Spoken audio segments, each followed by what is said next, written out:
இந்த கைதான நபர் என்ன சொல்றாருன்னா, ஒரு காட்சியை எடிட் பண்றதுக்கு என்னை கூட்டு போனாங்க அப்படிங்கிறாரு. ஒரு காட்சியை எடிட் பண்றதுக்கு எதுக்கு இவரை கூட்டு போனாங்க? இவர் ஒரு உதவி எடிட்டரா தான் இருக்காரு. இவர் எதுக்கு கூட்டு போனாங்க? என்ன தேவை இருக்கு ஒரு காட்சியை எடிட் பண்றதுக்கு? ஸோ அந்த ஒரு காட்சியை அந்த சீஃப் எடிட்டர் அவர் பிரதீப்பால எடிட் பண்ண முடியலையா? அதில் வேற ஏதாவது அட்வான்ஸ்டு டெக்னிக்கலாக ஏதாவது ஒரு விஷயங்கள் இருந்துச்சா? அதை ஹேண்டில் பண்றதுக்கு அவரால் முடியலையா? உதவி எடிட்டர் எடிட்டிங் பண்ணும்போது யாருமே பக்கத்தில் இல்லையா, பார்க்கலையா அப்படின்றது நமக்கு தெரில. ஸோ இதெல்லாம் நிறைய கேள்விகள் வருது சார். இப்போ ஒன்றுமே இல்லை. இப்போ சாதாரணமாக ஒரு செல்ஃபோன் நம்ம யூஸ் பண்ணுறோம். உங்கள் செல்ஃபோனோ என்னோடய செல்ஃபோனோ பாஸ்வேர்ட் போடாமல் அது ஓப்பனே பண்ண முடியாது. அது நம்ம ஒன்றுமே இல்லை, நம்ம செல்ஃபோனுக்குள்ளே ஒன்றுமே இல்லை, எந்த தரவுகளுமே இருக்காது. இருந்தால் கூட பாஸ்வேர்ட் போட்டு நம்ம க்ளோஸ் பண்ணி வச்சுருக்கோம். அப்படிங்கும்போது இவ்வளோ பெரிய கண்டென்ட்டை பாஸ்வேர்ட் போட்டு க்ளோஸ் பண்ணாமல் வச்சுருப்பாங்களா? அந்த ஒரு காட்சி தானே அவருக்கு எடிட் பண்ண கொடுத்துருப்பாங்க. ஸோ மற்ற காட்சிகள் எப்படி இவரால் எடுக்க முடிஞ்சதுங்க அப்படின்ற பல கேள்விகள் இதுக்குள்ளேருந்து வருது. சந்தேகத்துக்குரிய கேள்விகள். ஒரு தயாரிப்பாளராக ஒரு சினிமா துறையை சார்ந்த எனக்கே இந்த மாதிரி பல சந்தேகங்கள் வருது. அது இல்லாமல் அவர் என்ன சொல்கிறார் அப்படின்னா,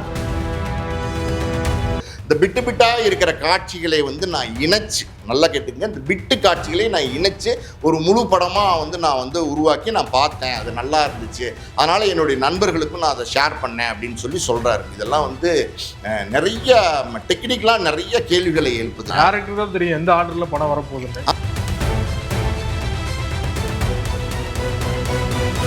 மீடியா சர்க்கிள் நேயர்களுக்கு வணக்கம். இன்றைக்கு நம்ம நேர்காணலுக்காக ஆஸ்கார் மூவிஸ் தயாரிப்பாளர் பாலாஜி பிரபு அவர்கள் நம்மோடு வந்திருக்காரு. அவரோடு பேசலாம். சார் வணக்கம். வணக்கம்.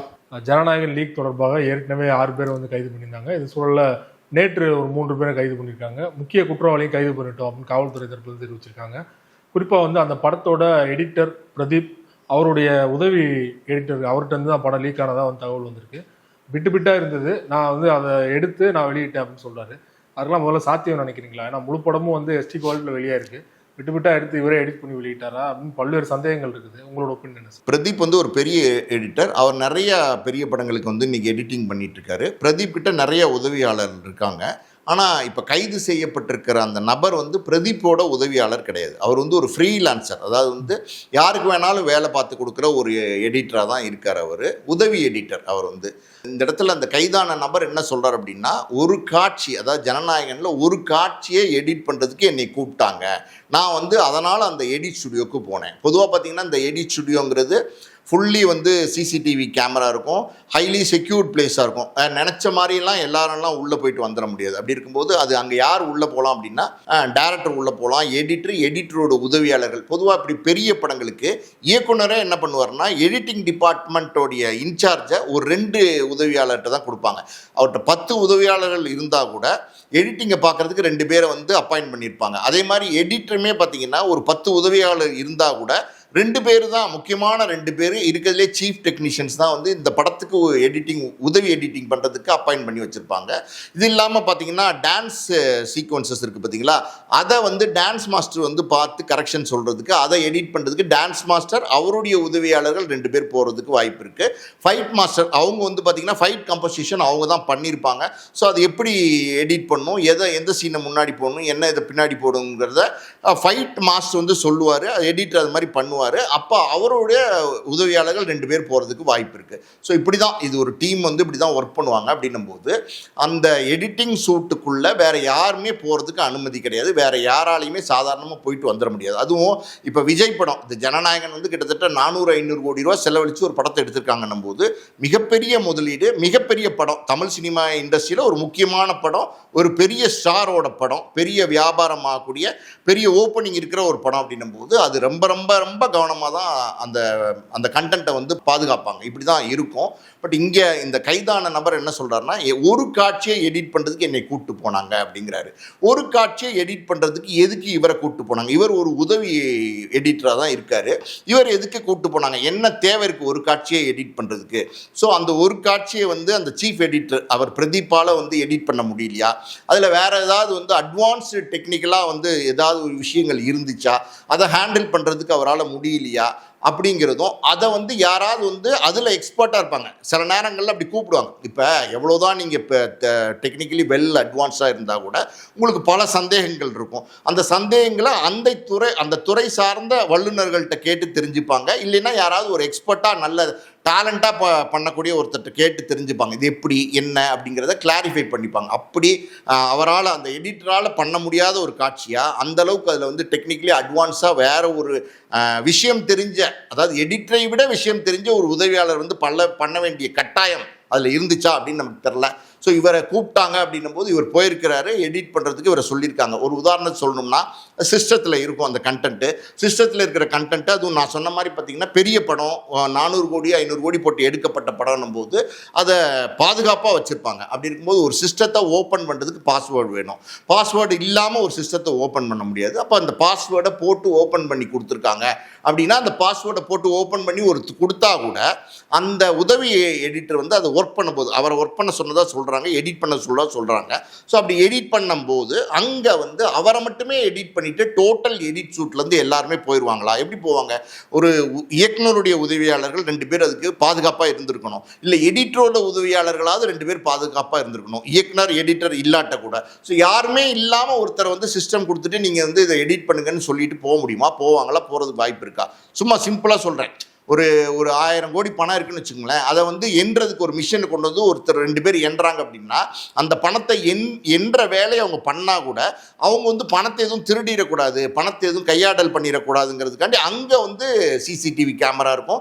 இது இல்லாமல் நம்பிக்கையான ஆள், யாருடைய பணமோ அவருக்கு நம்பிக்கையான ஆள் 1-2 பேரோ ஒரு 4 பேரோ அங்கே இருந்து கண்காணிப்பாங்க. இந்த வேலை பார்க்குறவங்கள கண்காணிப்பாங்க பணம் என்றவரை.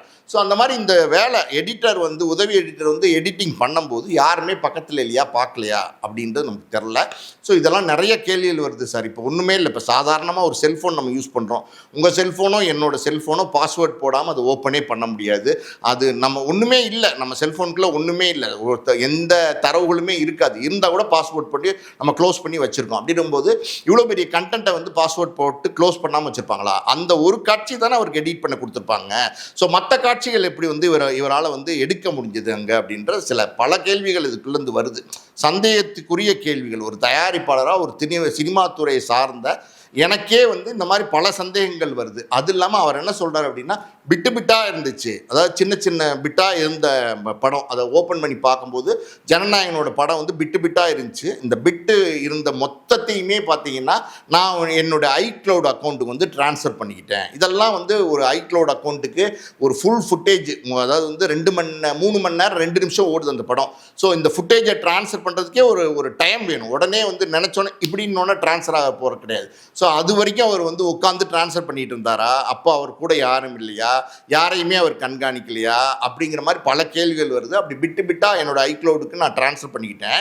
அதை என்னோட வீட்டுக்கு வந்ததுக்கப்புறம் பார்த்தீங்கன்னா என்னோட சிஸ்டத்தில் உட்காந்து இந்த பிட்டாக இருக்கிற காட்சிகளை வந்து நான் இணைச்சு, நல்லா கேட்டுங்க, இந்த பிட்டு காட்சிகளை நான் இணைச்சு ஒரு முழு படமாக வந்து நான் வந்து உருவாக்கி நான் பார்த்தேன், அது நல்லா இருந்துச்சு, அதனால் என்னுடைய நண்பர்களுக்கும் நான் அதை ஷேர் பண்ணேன் அப்படின்னு சொல்கிறாரு. இதெல்லாம் வந்து நிறைய டெக்னிக்கலாக நிறைய கேள்விகளை எழுப்புது. வந்து இப்போ வெளியே வந்திருக்கிற படம் எப்படின்னா டேரக்டருக்கு தான் தெரியும் எந்த ஆர்டரில் படம் வரப்போகுதுன்னு. ஆமாம், முதல்ல வந்து ஒரு இயக்குனருக்கு தெரியும், இயக்குனருக்கு மட்டும்தான் தெரியும் அது ஒரு சீன் ஆர்டர் என்னங்கிறது. ஒன்லைன் ஒன்று இருக்கும், அந்த ஒன்லைனில் சீன் ஆர்டர் என்னங்கிறது அந்த இயக்குனருக்கு தான் தெரியும். அந்த இயக்குனர்கிட்ட இருக்கிற முக்கியமான உதவியாளர்கள், அதாவது சீஃப் டெக்னீஷியன், கோ டைரக்டர்ஸ், அசோசியேட் டைரக்டர்ஸ், இவங்களுக்கு வந்து தெரிஞ்சிருக்கிறதுக்கு வாய்ப்பு இருக்குது. எடிட்டர் அவர் வந்து உட்காந்து டேபிளில் உட்காந்து ஒர்க் பண்ணுறதுனால அவருக்கு வந்து அந்த சீன் ஆர்டர் என்னங்கிறது தெரிஞ்சுக்கிறதுக்கு வாய்ப்பு இருக்குது. ஸோ மற்றவர்களுக்கெல்லாம் இது தெரிஞ்சிருக்குமா அப்படின்னா இப்போ இவர் வந்து பிட்டாக இருக்கிற காட்சி எப்படி சார் இணைக்க முடியும்? எப்படியுமே இணைக்கிறதுக்கு வாய்ப்பே கிடையாது. ஸோ அப்படி இருக்கும்போது இது இணைச்சு ஒரு முழு படமாக ஆக்கணுங்கிறாரு. அந்த முழு படம் இப்போ வெளிவந்திருக்க படம் எப்படின்னா ஹெச்டி குவாலிட்டியில் மாஸ்டரிங் பண்ண படம்.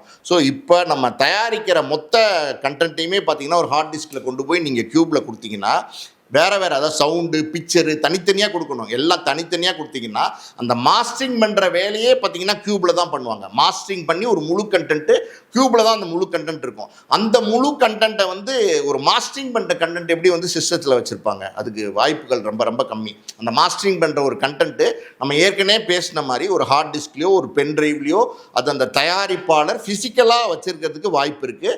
அந்த இயக்குனர்கிட்ட ஒரு காப்பி இருக்கிறதுக்கு வாய்ப்பு இருக்குது. நான் சொன்ன மாதிரி பார்த்தீங்கன்னா இந்த எக்ஸிக்யூட்டிவ் ப்ரொடியூசர் ஜெகதீஷ் பழனிசாமிகிட்ட ஒரு காப்பி இருக்கிறதுக்கு வாய்ப்பு இருக்குது. இதை தவிர்த்து வேற ஆளுங்கிட்ட இந்த காப்பி இருக்கிறதுக்கு வாய்ப்பே இல்லை. ஸோ அப்படி இருக்கும்போது ஒரு மாஸ்டரிங் பண்ண கண்டென்ட்டு அது முழுசாக வெளியில் வந்திருக்கு. இன்றைக்கி வந்து நான் பிட்டாக இருக்கிற காட்சிகளை இணைச்சு வெளியிட்டேன் அப்படின்னு சொல்கிறது வந்து நம்புற மாதிரி இல்லை. குறிப்பாக இயக்குனர் வினோத் வந்து படம் வெளியானதுக்கு அப்புறமா வாட்ஸ்அப்பில் ஒரே ஒரு ஸ்டோரி போட்டார்னு நினைக்கிறேன். அதுக்கப்புறம் இத்தனை பேர் அரெஸ்ட் பண்ணியிருக்காங்க. அவர் தரப்பு விளக்கங்களை இது வரைக்கும் கொடுக்கவே இல்லையே சார். சினிமா படங்கள் தயாரிக்கக்கூடிய ஒரு தயாரிப்பாளர் சினிமா துறையில் இருக்குது. எனக்கே இத்தனை கேள்வி வருதுன்னும் போது ஒரு காமன் மேன், ஒரு லே மேன்னு சொல்லுவாங்க, காமனாக இருக்கிற மக்களுக்கு பலவிதமான சந்தேகங்கள் எழுறதுக்கு வாய்ப்பு இருக்குது. அப்படின்னும் போது ஜனநாயகன் ஒரு பெரிய படம் எப்படி லீக் ஆச்சு அப்படிங்கிறத தெரிஞ்சுக்கிறதுக்கு எல்லாருமே இன்னைக்கு வந்து ஐக்ளவுட் மூலமாக அவர் டிரான்ஸ்ஃபர் பண்ணியிருந்தானா இவர் அன்னைக்கு அரெஸ்ட் பண்ணிக்கலாம். இவ்வளோ நாள் ஏன் அவர் அரெஸ்ட் பண்ணல அப்படிங்கிற அதுதான் சொல்கிறேன். இதில் நிறைய வந்து சந்தேகங்கள் இருக்குது. இப்போது அது வந்து சைபர் கிரைம் போலீஸ் வந்து அந்த 3 பேரை இப்போ சமீபத்தில் கைது பண்ணியிருக்காங்க. இதுக்கு முன்னாடி 6 பேரை கைது பண்ணியிருக்காங்க. விசாரிக்காமலாம் இருந்திருக்க மாட்டாங்க. பட் என்னதான் இருந்தாலும் ஒரு துறையில் இருக்கிற நமக்கு இந்த மாதிரி சந்தேகங்கள் வருது. அந்த சந்தேகங்கள் தான் நம்ம இன்னைக்கு வந்து பேசுகிறோம். ஸோ அப்படி இருக்கும்போது இது எப்படி நடந்திருக்கக்கூடும்? அவர் வந்து ஒரு வேளை வந்து பார்த்தீங்கன்னா முழு கண்டென்ட் அவர்கிட்ட கிடச்சிருக்கலாம். அந்த உதவி எடிட்டர் கைது பண்ணியிருக்காங்களே, அவர்கிட்ட முழு கண்டென்ட் கிடச்சிருக்கலாம். அந்த முழு கண்டென்ட்டை வந்து அவர் அப்லோட் பண்ணியிருக்கலாம். அதுக்கான வாய்ப்புகள் இருக்குது. அந்த முழு கண்டென்ட் எப்படி கிடச்சிருக்கும்? எனக்கு தெரிஞ்ச சிஸ்டத்தில் இருந்திருக்குமா அப்படின்னா சிஸ்டத்தில் இருக்கிறதுக்கான வாய்ப்புகள் கிடையாது. ஒரு மாஸ்டரிங் பண்ண கண்டென்ட்டை சிஸ்டத்தில் அவ்வளோ அலட்சியமாக வைக்க மாட்டாங்க. அப்படி வச்சிருந்தாலும் அதுக்கு பாஸ்வேர்டு இல்லாமல் வந்து வச்சிருக்க மாட்டாங்க. ஸோ இதையெல்லாம் தாண்டி ஒரு கண்டென்ட்டை வந்து ஒரு உதவி எடிட்டரால் எப்படி எடுக்க முடிஞ்சது? அந்த உதவி எடிட்டர் வந்து அந்த எடிட்டர்ஸ் யூனியனில் மெம்பர் இல்லைங்கிறாங்க. அவர் ஒரு ஃப்ரீலான்சராக போயிருக்காருன்னு சொல்கிறாங்க. ஸோ இப்போ எடிட்டர் அவர் மாஸ்டராக இருப்பார், அந்த தொழிலில் அவர் மாஸ்டராக இருப்பார். அவருக்கு மீறி ஒரு உதவி எடிட்டர் வந்து ஒரு காட்சியை வந்து எதுக்கு எடிட் பண்ணுறதுக்கு கூப்பிட்டாங்க? இந்த மாதிரி பல சந்தேகங்கள் வந்து இதுக்குள்ளே இருக்குது. ஸோ இந்த சந்தேகங்களுக்கு விளக்கம் யார் கொடுக்கணும் அப்படின்னா 2 பேர் சார், முக்கியமான 2 பேர். ஒருத்தர் தயாரிப்பாளர், இன்னொருத்தர் இயக்குனர். இந்த படத்தினுடைய டாப் மோஸ்ட் பொசிஷனில் இருக்கிற 2 பேர். ஸோ படத்தினுடைய தயாரிப்பாளர் அவர் 350, 400, 500 கோடி ரூபா அந்த படத்தில் பணத்தை போட்டிருக்காரு. அவர் வந்து இன்றைக்கி கேவிஎன் நிறுவனம் அப்படின்னு சொல்லி அவர் ஒரு கர்நாடகாவை சேர்ந்தவர். எனக்கு தெரிஞ்சு பார்த்தீங்கன்னா இந்த ஜனநாயகன் படம் தான் அவருடைய முதல் படம்னு நினைக்கிறேன். அதுக்கப்புறம் பார்த்தீங்கன்னா டாக்ஸிக்னு ஒரு படம் எடுத்திருக்கிறாரு, கேடின்னு ஒரு படம் எடுத்துக்கிறாரு. இப்போ வந்து பார்த்தீங்கன்னா சிரஞ்சீவிக்கு அட்வான்ஸ் கொடுத்து ஒரு தெலுங்கு படம் எடுக்கிறதுக்கு அவர் ஸ்டார்ட் பண்ண போகிறாரு. இப்போ தான் வந்து தயாரிப்பு துறைக்கே வந்திருக்காரு. ஸோ ஒரு தயாரிப்பாளராக அவருக்கு வந்து பணம் இருக்குது, பணம் போடுறாரு, பணம் போட்டு படத்தை எடுக்கிறதுக்கு தெரியும். ஒரு முதலாளியாக அவருக்கு இருக்க முடியுமே தவிர புதுசாக வந்த அந்த தயாரிப்பாளருக்கு டெக்னிக்கலாக என்ன அப்படிங்கிறது வந்து நிச்சயமாக தெரிஞ்சிருக்கிறதுக்கான வாய்ப்பு இல்லைங்கிறது தான் உண்மை. ஒரு தயாரிப்பாளர் அவர் பணம் போடுறவர், பல பேர் வந்து பார்த்திங்கன்னா தயாரிப்பாளர்கள் பணம் போடுவாங்க, டெக்னிக்கலாக அவங்களுக்கு எந்த விஷயமே தெரியாமல் இருக்கும். ஆனால் சில பேர் வந்து பார்த்திங்கன்னா அனுபவசாலிகள், அவங்களுக்கு வந்து நிச்சயமாக டெக்னிக்கலாகவும் பல விஷயங்கள் வந்து தெரிஞ்சிருக்கும். ஒரு உதாரணத்துக்கு சொல்லணும்னா இப்போ ஒரு தானு சார் மாதிரியோ, இல்லை ஒரு சௌத்ரி சார் மாதிரியோ, இல்லை ஒரு ஆஸ்கார் ஃபிலிம்ஸ் ரவிச்சந்திரன் மாதிரியோ இருக்கிற தயாரிப்பாளர்கள் இதிலே ஊர்னவங்க. இவங்க இந்த பல வருஷங்களாக சினிமா துறையிலே இருக்கிறவங்க, ஆரம்பத்தில் அடித்தளத்திலேருந்து சினிமாவில் இன்றைக்கி தயாரிப்பாளராக வந்தவங்க, எல்லா காலகட்டத்தையும் கடந்து வந்தவங்க. அவங்களுக்கு என்ன நடந்திருக்கும் அப்படிங்கிறத சொல்ல முடியும். டெக்னிக்கலாகவும் ஒரு புரிதல் இருக்கும். ஆனால் இப்போ கேவிஎன் ப்ரொடக்ஷன் தயாரிப்பாளருக்கு அந்த புரிதல் இருக்கிறதுக்கான வாய்ப்பு எனக்கு தெரிஞ்சு ரொம்ப கம்மி. அப்படி இருக்கும்போது இதை கிளியராக என்ன நடந்துச்சு அப்படின்னு ஒரு எக்ஸ்பிளனேஷன், அதாவது ஒரு விளக்கம் கொடுக்க வேண்டியது ஹெச் வினோத்தோட கட்டாயம். ஹெச் வினோத் எப்படின்னா, ஒரு படம் அது உருவாகுது அப்படின்னா அந்த படத்துக்கு அந்த தயாரிப்பாளருடைய பணமாக இருந்தாலும் தயாரிப்பாளரோட சொத்தாக இருந்தாலும் கேப்டன் ஆஃப் த ஷிப் எல்லாமே வந்து பார்த்திங்கன்னா ஒரு இயக்குனர் தலைமையில் தான் நடக்கும். அப்படி இருக்கும்போது இந்த படத்துக்கு ஹெச் வினோத் தான் வந்து இயக்குனராக இருக்கார். அப்படி இருக்கும்போது அந்த முதல் தலைமை இடத்துல இருக்கக்கூடியவர், அதாவது டெக்னிக்கலி எல்லாத்தையும் வந்து கையாளக்கூடியவர், எல்லாரையும் கட்டி மேய்க்கக்கூடியவர் அவர் தான் ஹெச் வினோத் தான். அப்படின்னும் போது ஹெச் வினோத் அவர் வந்து ஏற்கனவே 10 படங்களுக்கு மேலே எடுத்திருக்கிறாரு. அவர் பெரிய பெரிய படங்களையும் டைரக்ட் பண்ணியிருக்காரு. பல படங்கள் அவருக்கு அனுபவம் இருக்குது. என்ன நடக்கும், என்ன நடந்திருக்கும் எல்லாமே அவருக்கு தெரியும். டெக்னிக்கலாக நல்ல அட்வான்ஸ்டு படங்களை எடுக்கக்கூடிய இன்றைக்கி இருக்கிற டெக்னிக்கல் இஷ்யூஸ் எல்லாமே அவர் தெரியணும் போது அவர் இது எப்படி நடந்தது அப்படின்றதுக்கு ஒரு விளக்கம் கொடுத்தா நல்லாயிருக்கும்.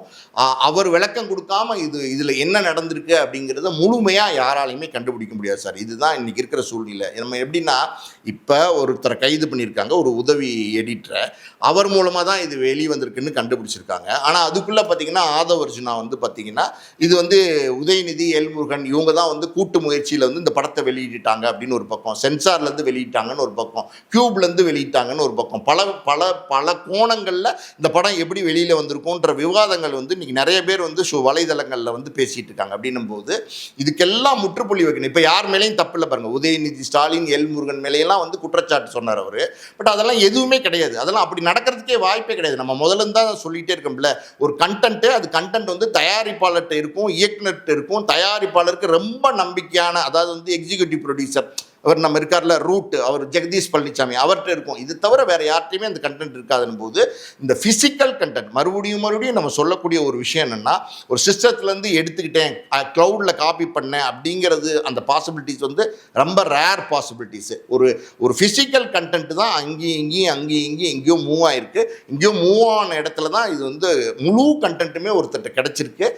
பிட்டாக எடுத்தோம், பிட்டாக நாங்கள் அதை வந்து ஒன்றா கோர்த்து நாங்கள் வெளியிட்டோம் அப்படிங்கிறது நம்புகிற மாதிரி இல்லை. ஏன்னா முழுக்க முழு வடிவம் பெற்ற ஹெச்டி குவாலிட்டி மாஸ்டரிங் எல்லாம் முடிஞ்ச ஒரு படம், இப்போ ரிலீஸ்க்கு தயாராக இருக்கிற ஒரு படம் தான் இப்போ வந்து வலைதளங்களில் லீக் ஆயிருக்கு. அரசியல் காரணங்களுக்காக சென்சார் கொடுக்காம தள்ளி போனதுனால விஜய் அவர்கள் வந்து அவருடைய சம்பளத்திலேருந்து ஒரு பகுதி வந்து வேணாம்னு சொல்லிட்டாரு அப்படிங்கிற மாதிரி செய்திகள்லாம் பார்த்தா எந்த அளவுக்கு உண்மைன்னு தெரியல. இப்போ வந்து படமே வெளியாயிடுச்சு, இன்டர்நெட்ல லீக் ஆயிடுச்சு. இப்போ விஜய் அவர்கள் வந்து தயாரிப்பாளர்கிட்ட தான் பேசினாரா, இதற்கான பொறுப்பு ஏற்றுக்கிட்டாரா? ஏன்னா அரசியல் ரீதியான காரணங்கள் சொல்றாரு இல்லையா ஆதவர்ஜுனா, அதனால கேட்குறேன். இதாவது அரசியல் ரீதியான காரணம்னு ஆதவர்ஜுனா சொல்கிறார். ஆதவர்ஜுனா உதயநிதி ஸ்டாலின், எல் முருகன் எல்லார் மேலேயும் வந்து போகிற போக்கில் வந்து குற்றச்சாட்டு சொல்லிட்டு போகிறாரு. அதை அவங்க ஒரு வழக்கமாக வச்சுருக்காங்க. எது இருந்தாலும் வந்து டிஎம்கே தான் அப்படிங்கிற ஒரு ஸ்ட்ராட்டஜியை வந்து அவங்க வந்து ஃபாலோ பண்ணிகிட்டு இருக்கிறாங்க. இப்போ நியாயமாக பார்த்தீங்கன்னா அரசியல் காரணம் அப்படிங்கிறத எல்லாம் தாண்டி இது வந்து ஒருத்தரை கைது பண்ணியிருக்காங்க, நான் தான் வெளியிட்டேங்கிறது அவரே ஒத்துக்கிட்டு இருக்காருன்னும் போது இதில் எந்த அரசியல் காரணம் இல்லைங்கிறது ரொம்ப தெளிவாக வந்து இப்போ வந்து தெரிஞ்சு போச்சு. ஆனால் அதுக்குள்ள பல சந்தேகங்கள் இருக்குது. அது எப்படி வந்து ஒருத்தர் வந்து எடுக்க முடியும், எப்படி வந்து தொகுக்க முடியும், எப்படி வந்து வெளியிட முடியும், இது சந்தேகங்கள். இதுக்கு நம்ம சொன்ன மாதிரி பார்த்தீங்கன்னா ஹெச் வினோத் வந்து விளக்கம் தரணும்னு சொல்லியிருக்கோம். அதாவது இந்த இடத்துல ரொம்ப முக்கியமாக பார்க்க வேண்டியது என்னென்னா, விஜய் அவர் வந்து ஒரு 400 கோடி ரூபா ஒரு தயாரிப்பாளர், அதுவும் வேற்று மாநிலத்தை சேர்ந்த ஒரு தயாரிப்பாளர். முதல் படம், இந்த படம் தான் அவருடைய முதல் படம். அவர் வந்து விஜயை நம்பி தயாரிப்பு துறைக்கு வந்திருக்காரு. இவ்வளோ பெரிய பணத்தை வந்து விஜயை நம்பி தான் முதலீடு பண்ணியிருக்காரு. விஜய் தான், அந்த விஜய்க்கு தானே மார்க்கெட்டு. என்ன தான் நீங்கள் யார் ஒர்க் பண்ணாலும், எடிட்டராக இருந்தாலும், மியூசிக் டைரக்டராக இருந்தாலும், என்னவா இருந்தாலும் அங்கே ஒரு படம் வந்து அந்த விஜயை வச்சு தான் அந்த படமே இருக்குது. அது விஜய் படம் தான், எப்படி பார்த்தாலும் அது விஜய் படம் தான் சொல்லுவாங்க. விஜய்க்கு தான் அந்த மார்க்கெட்டு, விஜய்க்கு தான் அந்த வியாபாரம், விஜய்க்கு தான் அந்த ஓப்பனிங்கு, விஜய்க்கு தான் அந்த கலெக்ஷன் போது விஜய் தான் எல்லாத்துக்கும் பொறுப்பு அப்படின்னும் போது அந்த படத்தில் நடிகர் ஹீரோ விஜய்னும் போது அந்த விஜய் அவர் வந்து தன்னை வைத்து எடுத்த அந்த தயாரிப்பாளர், கடைசி படம் அது விஜய் அரசியலுக்கு வந்துட்டதுக்கப்புறம் எடுக்கிற படம் எல்லாம் தெரிஞ்சு தைரியமாக ஒரு தயாரிப்பாளர் வந்து 400 கோடி ரூபா போட்டிருக்காரு அப்படின்னா அந்த தயாரிப்பாளருக்கு குறைஞ்சபட்சம் விஜய் வந்து ஃபோன் பண்ணி ஆறுதலாக சொல்லியிருக்கணும். சார் ஒன்றும் கவலைப்படாதீங்க, இந்த நஷ்டத்தை நான் எப்படியாவது ஈடுகட்டுறேன் எப்படின்னு இப்போ சொல்ல தேவையில்லை, எப்படியாவது ஈடுகட்டுறேன்னு ஒரு வார்த்தை நீங்கள் வந்து ஃபோனில் சொன்னீங்கன்னா அது 100% வந்து பார்த்தீங்கன்னா, அதாவது மனசு வேதனைப்பட்டு குலுங்கிட்டு இருக்கிற அந்த தயாரிப்பாளருக்கு பெரிய ஆறுதலாக இருக்கும். இதுதான் உண்மை. ஆனால் நான் கேள்விப்பட்ட வகையில் விஜய் வந்து இது வரைக்கும் அந்த தயாரிப்பாளர் லீக்காயே ஒரு வாரம் ஆயிடுச்சு, இது வரைக்கும் அந்த தயாரிப்பாளரை தொடர்பு கொண்டு ஒரு வார்த்தை கூட ஆறுதல் சொல்லலை அப்படிங்கிறது தான் உண்மை. வருத்தமான விஷயமா இருக்குது. ஏன் அப்படி செய்கிறாருன்னு தெரில. கேட்டால் என்ன சொல்கிறாங்கன்னா, அவர் அரசியலில் பிரச்சாரத்தில் பிஸியாக இருக்கார், அவரால் வந்து தயாரிப்பாளர்கிட்ட பேச முடியாதுங்கிறாங்க. அது வந்து நம்ம ஏற்றுக்கொள்ளக்கூடிய ஒரு விஷயமா இல்லை. ஒரு நாள் விட்டு ஒரு நாள் தானே பிரச்சாரத்துக்கு போகிறாரு, அது வேற விஷயம், அது விட்டுருங்க, அது தனியாக பேசணும், அது நிறைய பேசணும். அதாவது சினிமா துறையிலேருந்து தான் விஜய் வந்து அரசியலுக்கு வந்திருக்காரு. ஒரு சினிமா ஸ்டார், அவர் சினிமா நட்சத்திரங்கிறத பயன்படுத்தி தான் வந்து அரசியலுக்கு வந்திருக்கிறார். அதாவது சினிமாவில் அவருக்கு கிடைச்ச பேரும் புகழும் அதை தான் வந்து அரசியலுக்கு வந்து தனக்கு வந்து செல்வாக்காக வந்து கன்வெர்ட் பண்ணுறார் விஜய். இதை தான் வந்து பிரகாஷ்ராஜ் கூட நேற்றுக்கு ஒரு மீட்டிங்கில் வந்து பேசியிருக்கார். சினிமா புகழை வந்து தன்னுடைய அரசியலுக்கு, தன்னுடைய சுய லாபத்துக்கு விஜய் பயன்படுத்துகிறார் அப்படின்னு பிரகாஷ்ராஜ் கூட பேசியிருக்கிறாரு. ஸோ அந்த ஒரு படத்தை தன்னை நம்பி எடுக்க வந்த தயாரிப்பாளர், அந்த தயாரிப்பாளருக்கு விஜய் கொடுக்குற ஆறுதல் இருக்குது பார்த்தீங்களா, அது வேற யாராலையுமே கொடுக்க முடியாது. ஏன்னா விஜய் ஒரு வார்த்தை சொன்னார்னா அவர் ஏதாவது பண்ணுவார், ஏதாவது நம்மளுடைய நஷ்டத்தை ஈடுகட்டுவார், சரி கட்டுவார் அப்படிங்கிற ஒரு நம்பிக்கை அந்த தயாரிப்பாளருக்கு வரும். சரி இப்போயாவது உடனே ரிலீஸ் பண்ணிடலான்னா உடனே சென்சார் சர்டிஃபிகேட் கிடைக்குமா அப்படின்னா சென்சார் சர்டிஃபிகேட் இது வரைக்கும் கிடைச்ச மாதிரி தெரில. நிறைய மெயில் அனுப்பிச்சிட்டாங்க. உடனே பார்த்தீங்கன்னா அது வந்து டெல்லிக்கு போய் அது எப்படியாவது வந்து சரி பண்ணணும்னு நினைச்சாங்க, அதெல்லாம் இருக்குது. ஆனால் சென்சார் வந்து அவங்க வந்து அதே ஸ்டாண்டில் தான் இருக்காங்க. இது வரைக்கும் சென்சார் சர்டிஃபிகேட் வழங்கப்படலை. இப்போயாவது சென்சார் கொடுத்துட்டாங்கன்னா வர வாரங்களில் தான் தேர்தல் முடிஞ்சோன்னா 24ஆம் தேதி படத்தை ரிலீஸ் பண்ண முடியும், இல்லை 30ஆம் தேதி படத்தை ரிலீஸ் பண்ண முடியும். அதுக்கான வாய்ப்பாவது இருக்கா அப்படின்னா அதுக்கான வாய்ப்பும் இது வரைக்கும் கண்ணு கெட்டின தூரத்தில் தெரியல. அதான் உண்மை. ஸோ அப்படி இருக்கும்போது இந்த கண்டென்ட், இது லீக்கான கண்டென்ட்டு நம்ம 2 நாளைக்கு முன்னாடியே பேசினோம், 1 கோடி ரூபா பேருக்கு மேலே பார்த்துட்டாங்கன்னு. இப்போ அதையும் தாண்டி வந்து பார்த்துக்கிட்டே இருக்காங்க. இந்த கண்டென்ட்டு டே டு டே வந்து பொதுமக்கள் பார்த்துக்கிட்டே இருக்காங்க. அதை தடுக்க முடியல, அது ஒன்றுமே பண்ண முடியல. ஸோ இந்த பணம் போட்ட தயாரிப்பாளர் பெரிய நஷ்டம். அந்த நஷ்டத்துக்கு ஒரு ஆறுதல் வார்த்தை விஜய்கிட்டேருந்து இல்லைங்கிறது தான். இப்போ 24ஆம் தேதியோ இல்லை 30ஆம் தேதியோ படம் வெளியானா இப்போ நீங்கள் சொல்கிற மாதிரி வந்து 1 கோடி பேர் பார்த்துட்டாங்க இல்லையா, படத்தோட கலெக்ஷன் வந்து எப்படி நினைக்கிறீங்கன்னா விஜய் ரசிகர்கள் போய் பார்ப்பாங்க, அதுல எந்த மாற்று கருத்து இல்லை. ஒரு படம் வந்து இன்னைக்கு பெரிய ஸ்டாரோட படமாக இருந்தாலும் நல்லா இருக்குங்கிற டாக் வந்தால் 4 நாள் தான் சார். ஃபஸ்ட்டு 4 days கலெக்ஷன் தான். அதுக்கப்புறம்லாம் பெருசாக எதுவும் கிடையாது. அப்படி இருக்கும்போது இந்த படம் விஜய் படம் அதுக்கு பெரிய ஓப்பனிங் நிச்சயமாக இருக்கும்.